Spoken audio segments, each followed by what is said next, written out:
Let us see about the nanomaterials, part 3.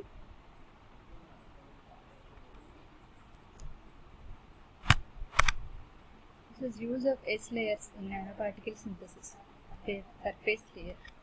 Part of cell and archaebacteria are a type of bacteria which have unique. This is a two-dimensional protein arrays. The S layers formed in arrays. Consists of composed of identical glycoproteins. Present up to 15% of the cell. The molecular weight ranges from 40. Thickness of the S layers depends on the species, that is 5 to 25 nanometers of size, 2 to 8 nanometers. This is the bacterial where you can find the cytoplasmic membrane and the lipoic acid, the peptidoglycan layer and peptidoglycan layer. On this peptidoglycan the S layer is present. Some of the bacteria have Now we will see the unique properties of S layer proteins. They have weak non-covalent interactions exist, large surface area. They can recrystallize on their surface and they can synthesize our own method of or our own type of nanoparticles. Easily detached from the substrate operation of nanoparticles. Use of S layers in nanoparticles. S layers are used as binding templates for well-organized nanoparticles. S layer proteins are recrystallized and on solid substrates such as silicon wafers or silicon dioxide grids. They can also examples of the back synthesis of nanoparticles using layers: Bacillus polymixa,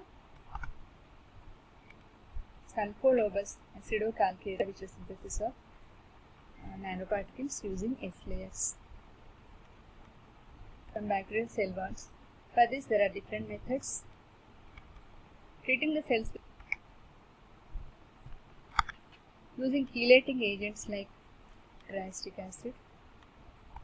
Breakdown of peptidoglycan layer by lysozyme, this is an enzyme, by altering the pH of the medium. Treatment with lithium chloride purgation or by applying pressure 16,000. This is a bacterial cell, and this is the S layer.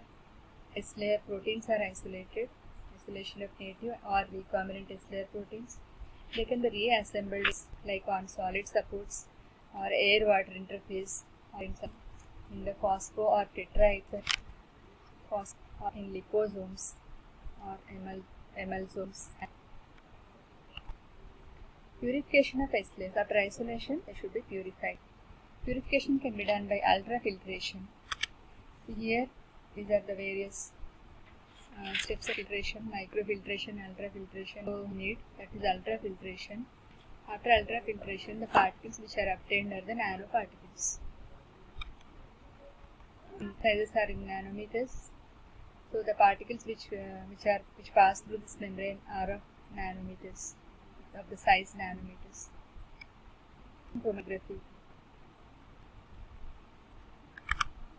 Here, separation of molecules is achieved based on by column chromatography. Next, after purification, characterization. This can be done by chemical characterization, that is gel electrophoresis, rhodocell sulfate, polyacrylamide. This is the equipment where the sample passes through the gel and the proteins which are of different sizes will get separated, move faster through the pores, and the larger protein go slowly, so that the different sizes of the proteins will be separated in the gel. Structural characterization of the layers can be done by scanning electron microscopy, force microscopy, and by negative. This is a picture of scanning microscopic the S layer and the other layers of the cell wall. Flow sheet for the production of tailor-made nanoparticles. First one is isolation of the layer proteins, and then reports like solid support, electron silica, etc. And then some of the groups on the S layer if required, and then These S-layer coated grids are dipped in a solution container or vaporized metal is used from its surface so that it gets coated with the metal. The methods are there. In the physical method, the S-layers are bombarded. Microscopic studies are performed to observe the nanoparticles which are produced. Then, in the biological method, this is coated or dipped in plant extract or in a plate containing under the electron microscopes for the formation of the nanoparticles. How metal nanoparticles occurs using S-layer.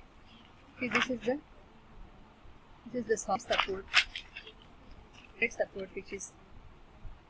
is the solid support, and then on the solid support S-layer again, and the metal coating occurs. Metal coating in the groove. These are the grooves of the grooves in between the coatings of the S-layer. Now in the physical bombardment, the metal will get into grooves and forms the nanoparticle. Biological treatment, this is the solid support. The S-layer is there, and on the biomass or plant extract will be there. And then this is placed in a aquarium where the plant extract metal nanoparticles, and the nanoparticles are embedded into the groove S-layers. Here, this is the bacterium.